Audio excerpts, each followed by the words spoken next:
ফতোয়া আলমগীরি বিভাগের অধ্যায় বলা হচ্ছে, কেউ যদি কোনো সুন্দরী মেয়েকে দেখে যদি বলে তুমি আমার বউ, আর মেয়েটাও যদি বলে আমিও রাজি হয়ে গেলাম, বলছি তাহলে তার সঙ্গে সহবাস করা যায়, সাক্ষী টাক্ষী কিছু লাগবে না।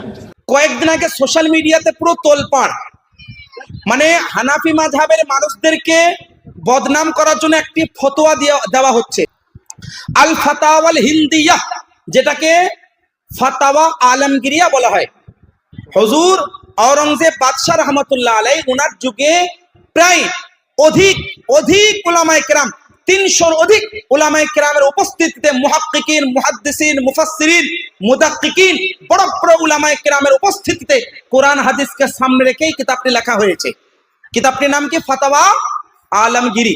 এই কিতাবটি সুপ্রিম কোর্টে আমাদের ইসলামিক ল নিয়ে যদি কোনো রকমের কোনো বিমত দেখা যায় বা জাজমেন্টের জন্য প্রয়োজন পড়ে, তখন ফাতাওয়া আলমগিরিয়াটাও গ্রহণ করা হয়।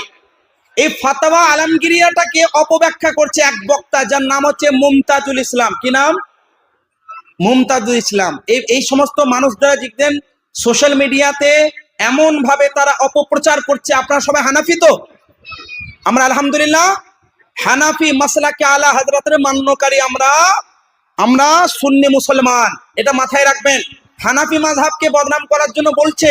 হানাফি মাযহাবের একটি গ্রহণযোগ্য কিতাব ফাতাওয়া আলমগিরিয়ার মধ্যে রয়েছে, কোন একটা মেয়ে যদি রাস্তার দিকে চলে যায়, কোন একটা ছেলে বলে দেয়, কি বলে দেয়, উইল ইউ ম্যারি মি, সে যদি বলে দেয় অ্যাকসেপ্ট ইউ, বিয়ে হয়ে গেল, তার সঙ্গে নাকি সহবাস করা যায়।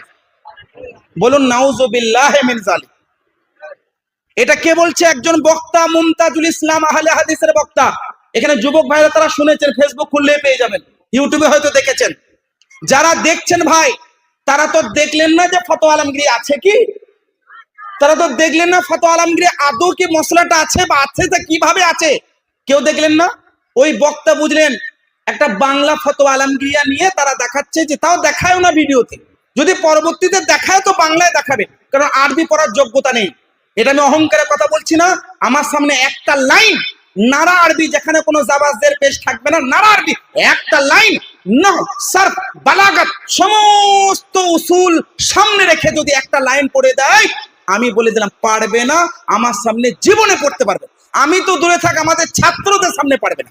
এখানে যত তলবায়ে কেরাম দেখছেন বসে আছেন না, আপনাদের মালিকপুরে তো মাদ্রাসা রয়েছে আলহামদুলিল্লাহ, যেখানে দারসে নিজামিয়া পড়া হয়, মাদ্রাসার ছাত্রের সামনে পড়তে পারবে না। কেন জানেন? কারণ নহু, সারফ, বালাগাত সম্পর্কে তারা নহবে নও বুঝে না, নহবে নুনও থেকে তারা অবগত নয়। তারা বলছে নাকি ফাতাওয়া আলমগিরিয়াতে আছে, একটা মেয়ে রাস্তা দিকে গেল, বললো আমাকে বিয়ে করবে, আর মেয়েটা বলে হ্যাঁ, ছেলেটা বলে হ্যাঁ বিয়ে করবো, বলছে হ্যাঁ বিয়ে হয়ে গেল, সহবাস যায়, নাউজুবিল্লাহ।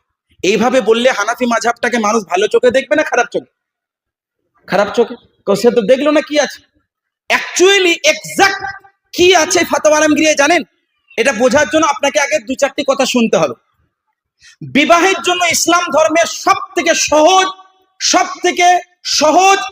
থেকে স্বল্প সময়ে, সব থেকে সস্তাতে যে কাজটা হবে সেটা হচ্ছে বিয়ে।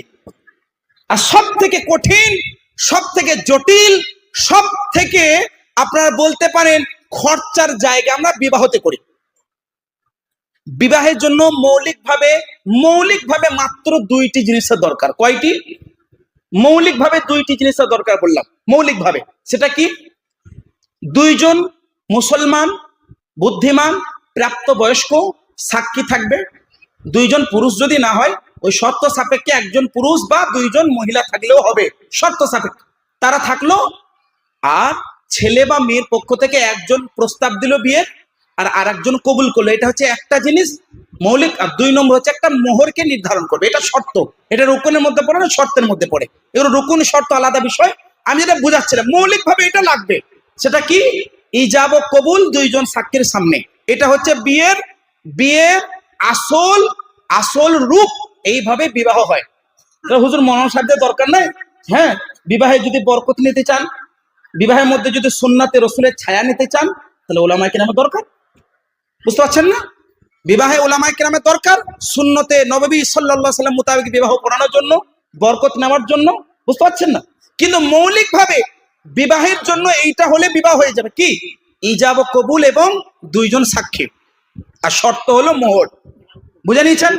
এখানে বলা হয়নি কোনো জায়গায় ইসলামে যে এইটা পেন্ডালে হতে হবে, মানে একজন মেয়ে প্রস্তাব দেবে, ছেলে গ্রহণ করবে, বা ছেলে প্রস্তাব দেবে, মেয়ে গ্রহণ করবে, দুইজন সাক্ষী থাকবে।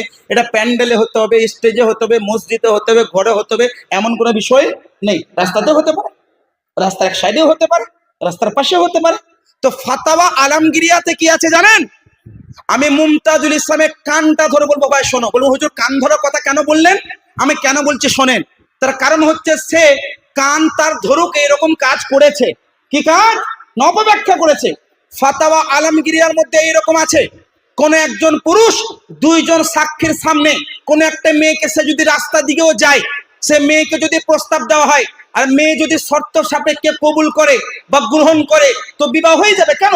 দুইজন সাক্ষী আছে, শর্ত পাওয়া গেল।